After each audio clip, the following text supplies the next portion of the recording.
नमस्कार दोस्तों, स्वागत है आपका हमारे छत्तीसगढ़ करंट अफेयर सीरीज के वीकली रिवीजन में। आज है संडे और आज हम 11 से 17 दिसंबर के करंट अफेयर्स के बारे में रिवीजन करेंगे।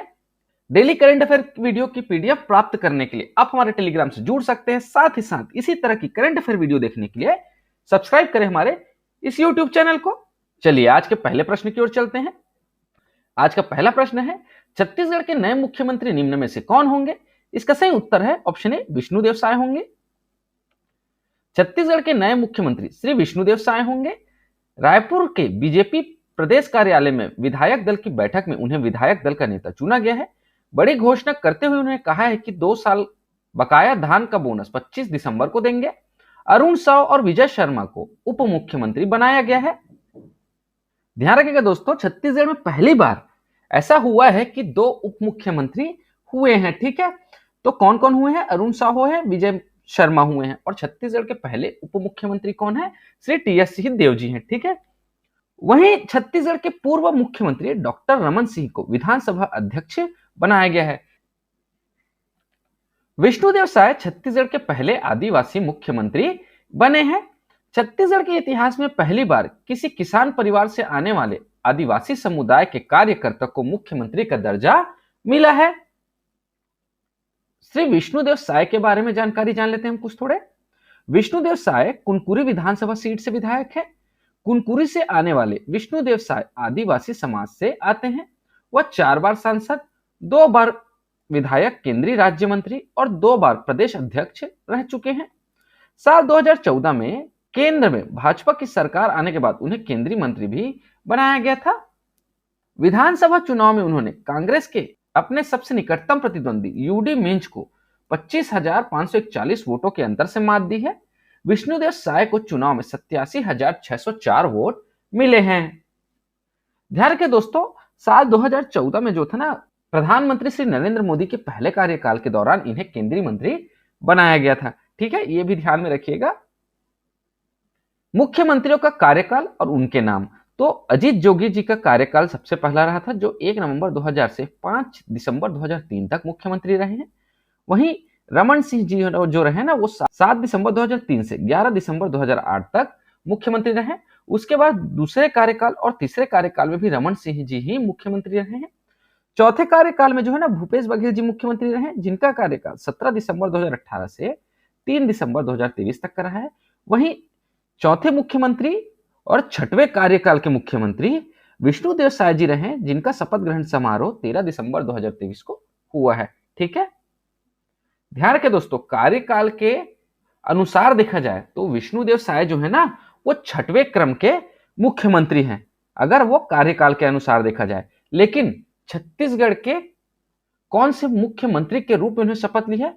चौथे मुख्यमंत्री के रूप में। क्यों? पहले नंबर पे अजीत जोगी जी रहे हैं, दूसरे नंबर पे रमन सिंह जी रहे हैं, ठीक है, जिनका 3 पंचवर्षीय कार्यकाल रहा है। तीसरे नंबर पे जो रहे ना, भूपेश बघेल जी रहे हैं। और चौथे नंबर के जो मुख्यमंत्री रहे छत्तीसगढ़ के, वो श्री विष्णुदेव साय जी रहे हैं। ठीक है, क्लियर है? चलिए आगे बढ़ते हैं। श्री विष्णुदेव साय ने छत्तीसगढ़ के किस मुख्यमंत्री के रूप में शपथ ग्रहण किया है? इसका सही उत्तर है ऑप्शन बी, चौथे मुख्यमंत्री के रूप में शपथ ग्रहण किया है। छत्तीसगढ़ के चतुर्थ मुख्यमंत्री के रूप में श्री विष्णुदेव साय को राज्यपाल श्री विश्वभूषण हरिचंदन ने पद एवं गोपनीयता की शपथ दिलाई है। और श्री विष्णुदेव साय जी का शपथ जो है ना, 13 दिसंबर 2023 को रायपुर में हुआ था। अगला प्रश्न है, छत्तीसगढ़ में नई सरकार की प्रथम कैबिनेट की बैठक कब आयोजित होगी? इसका सही उत्तर है ऑप्शन बी, 14 दिसंबर 2023 को आयोजित होगी। मुख्यमंत्री श्री विष्णुदेव साय की अध्यक्षता में 14 दिसंबर 2023 को महानदी भवन नवा रायपुर में नई सरकार की प्रथम कैबिनेट की बैठक शुरू होगी। बैठक में उप मुख्यमंत्री श्री अरुण साव और श्री विजय शर्मा भी उपस्थित होंगे। ध्यान रखिए दोस्तों, 13 दिसंबर को श्री विष्णुदेव साय ने शपथ ग्रहण किया मुख्यमंत्री का, और 14 दिसंबर को उन्होंने प्रथम कैबिनेट की बैठक शुरू की है। ठीक है, जिनके वो अध्यक्ष रहे थे इस बैठक के।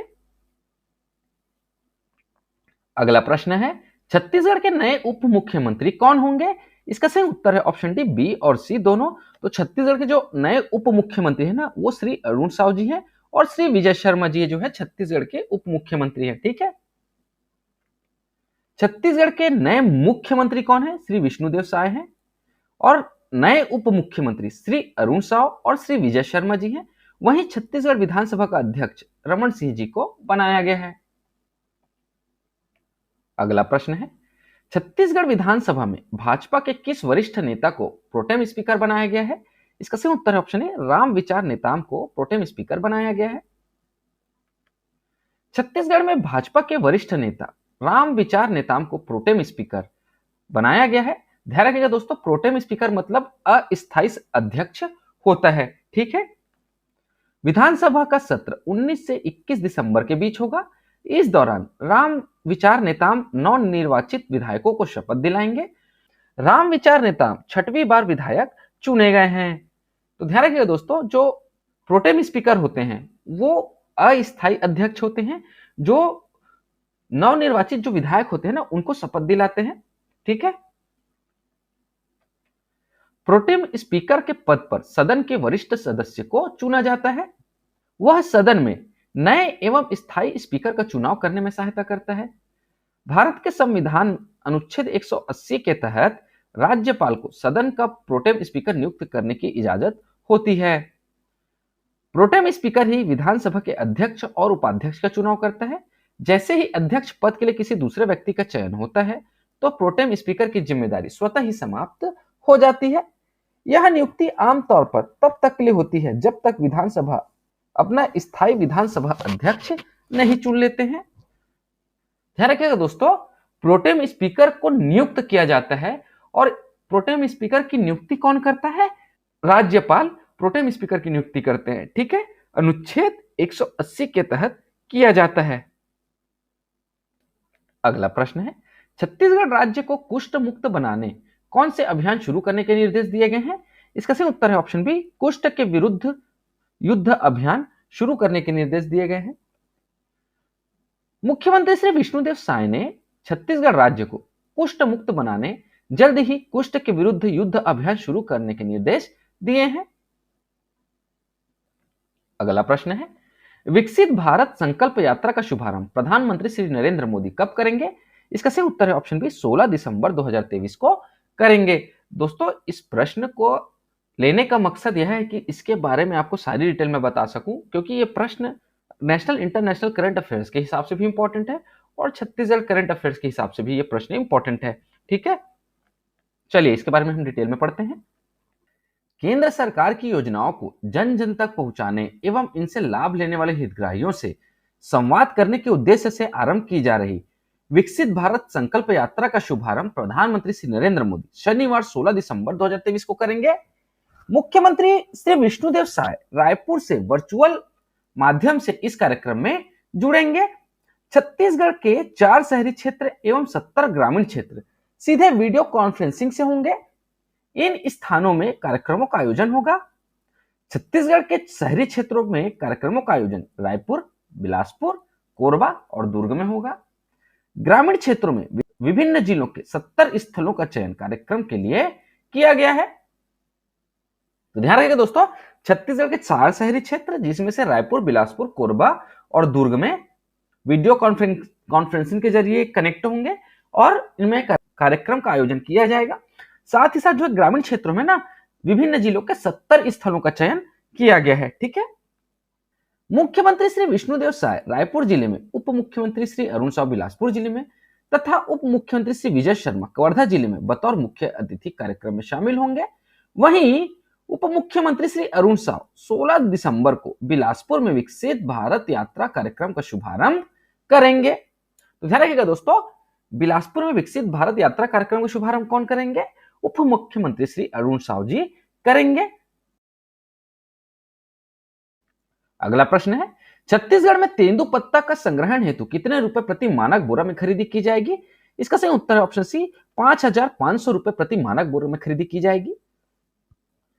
छत्तीसगढ़ राज्य में तेंदुपत्ता का संग्रहण हेतु 5,500 रुपए प्रति मानक बोरा में खरीदी की जाएगी। वहीं वर्तमान संग्रहण अवधि में 15 दिनों की बढ़ोतरी की जाएगी। इसके अलावा संग्राहकों को 4,500 रुपए तक बोनस, चरण पादुका एवं अन्य सुविधाएं पुनः प्रदान की जाएगी। और ध्यान रखिएगा दोस्तों, गौरतलब है कि श्री भूपेश बघेल ने तेंदुपत्ता संग्राहकों के लिए प्रति व्यक्ति मानक बोरा की दर 2500 रुपए से बढ़ाकर 4000 रुपए किए थे। अगला प्रश्न है, प्रधानमंत्री आवास योजना के तहत लंबित कितने लाख घरों का निर्माण पूरा किया जाएगा? इसका सही उत्तर है ऑप्शन सी, 18 लाख घरों का निर्माण पूरा किया जाएगा। प्रधानमंत्री आवास योजना के तहत लंबित 18 लाख घरों का निर्माण पूरा करने के लिए धनराशि का आवंटन किया जाएगा एवं 2 वर्ष के अंदर राज्य के प्रत्येक घर में पीने की पानी उपलब्ध कराया जाएगा। राज्य में 18,12,743 जरूरतमंद परिवारों को तत्परता से आवास की स्वीकृति देने के साथ ही आवश्यक धनराशि उपलब्ध कराई जाएगी। कैबिनेट की बैठक में निर्णय लिया गया कि प्रधानमंत्री आवास योजना ग्रामीण अंतर्गत स्थायी प्रतीक्षा सूची के पात्र शेष परिवार एवं आवास प्लस सूची के पात्र परिवारों की स्वीकृति दी जाएगी। अगला प्रश्न है, छत्तीसगढ़ में पंडित दीनदयाल उपाध्याय कृषि मजदूर कल्याण योजना के अंतर्गत कितने रुपए की आर्थिक सहायता भूमिहीन खेतिहर मजदूरों के लिए रखी गई है? इसका सही उत्तर ऑप्शन बी, 10,000 रुपए आर्थिक सहायता भूमिहीन खेतिहर मजदूरों के लिए रखी गई है। पंडित दीनदयाल उपाध्याय कृषि मजदूर कल्याण योजना के अंतर्गत 10,000 रुपए की आर्थिक सहायता भूमिहीन खेतिहर मजदूरों के लिए रखी गई है। छत्तीसगढ़ में महिला शक्ति को मजबूत करने यह सबसे बड़ी पहल करते हुए महिलाओं को महतारी वंदन योजना के अंतर्गत 12,000 रुपए वार्षिक दिए जाएंगे। 21 क्विंटल प्रति एकड़ धान की खरीदी के साथ ही 3100 रुपए प्रति क्विंटल पर धान की खरीदी और भुगतान की सुविधा भी एक मुफ्त की जाएगी। तो ध्यान रखिए दोस्तों, योजना कौन सा है? पंडित दीनदयाल उपाध्याय कृषि मजदूर योजना है, जिसके अंतर्गत 10,000 रुपए आर्थिक सहायता भूमिहीन खेतिहर मजदूरों के लिए रखी गई है। वही महतारी वंदन योजना के अंतर्गत प्रति माह 1,000 रुपए दिया जाएगा, जिसके तहत 12,000 रुपए वार्षिक दिए जाएंगे। ठीक है, और 21 क्विंटल प्रति एकड़ की धान से खरीदी की जाएगी, जिसमें 31 रुपए प्रति क्विंटल की दर पर धान की खरीदी की जाएगी और भुगतान की सुविधा भी जो है ना, एक मुफ्त इनको भुगतान किया जाएगा। अगला प्रश्न है, वुमेन्स प्रीमियर लीग WPL के लिए छत्तीसगढ़ के कितने खिलाड़ियों का नाम शॉर्टलिस्ट हुआ है? इसका सही उत्तर ऑप्शन बी, 2 खिलाड़ियों का नाम शॉर्टलिस्ट हुआ है। बीसीसीआई द्वारा आयोजित वुमेन्स प्रीमियर लीग WPL के दूसरे संस्करण के लिए खिलाड़ियों की नीलामी 9 दिसंबर को होने जा रही है। वुमेन्स प्रीमियर लीग की नीलामी के लिए कुल 165 महिला खिलाड़ियों को शॉर्टलिस्ट किया गया है। इसमें छत्तीसगढ़ की 2 खिलाड़ी दुर्गेश नंदिनी साहू और मनप्रीत कौर का नाम शामिल है। दुर्गेश नंदिनी साहू का नाम गेंदबाजों की लिस्ट में व मनप्रीत कौर ऑलराउंडर की लिस्ट में शामिल है। अगला प्रश्न है, हाल ही में चर्चित चोंडी घाट छत्तीसगढ़ के किस जिले में स्थित है? इसका सही उत्तर ऑप्शन डी, बस्तर जिले में स्थित है। छत्तीसगढ़ राज्य के बस्तर जिले में लोहांडीगुड़ा के पास मारकंडी नदी, इंद्रावती नदी और अंजर नाला का संगम है। इसे चोंडी घाट के नाम से जाना जाता है। बस्तरवासी इसे अपना प्रयाग मानते हुए परिजनों की अस्थियां विसर्जित करते हैं। बस्तर के चोंडी घाट को छोड़कर कहीं और एक ही जगह पर 3 जलधाराओं का स्पष्ट संगम नहीं है। इसी स्थल पर उत्तर दिशा से आई मारकंडी नदी, पूर्व दिशा से आई इंद्रावती नदी तथा दक्षिण की तरफ से आए अंजर नाला का मात्र 100 मीटर के दायरे में संगम है। बस्तर जिला के चित्रकूट मार्ग पर लोहांडीगुड़ा के पास चोंडी घाट है। तो ध्यान रखिएगा दोस्तों, बस्तर का त्रिवेणी संगम किसे मानते हैं बस्तरवासी? चोंडी घाट को मानते हैं, जिसमें 3 नदी है। कौन कौन सी? मारकंडी नदी, इंद्रावती नदी और अंजर नाला, ये तीनों का संगम है। ठीक है, चलिए आगे बढ़ते हैं। अगला प्रश्न है, निम्न में से कहां सुरक्षित पारा सुरक्षित लइका मन थीम पर कार्यशाला का आयोजन किया गया है? इसका सही उत्तर है ऑप्शन बी, रायपुर में किया गया है।